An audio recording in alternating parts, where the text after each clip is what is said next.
গত ১ আগস্ট ছাত্র জনতার আন্দোলন যখন তুঙ্গে, পতনের দ্বারপ্রান্তে যখন শেখ হাসিনা সরকার, ঠিক সে সময় সন্ত্রাসবিরোধী আইনে জামাত শিবিরের রাজনীতি নিষিদ্ধ করে প্রজ্ঞাপন জারি করেছিল আওয়ামী লীগ সরকারের স্বরাষ্ট্র মন্ত্রণালয়।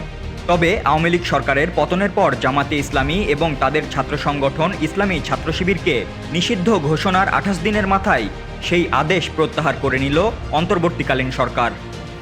এ বিষয়ে আজ বুধবার দুপুরে প্রজ্ঞাপন জারি করেছে জনপ্রশাসন মন্ত্রণালয়।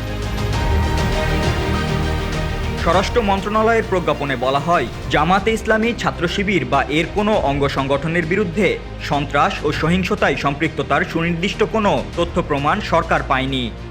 আর এ কারণেই ২০০৯-এর সন্ত্রাস বিরোধী আইন অনুযায়ী বিগত ১ আগস্টের প্রজ্ঞাপনটি বাতিল করা হলো।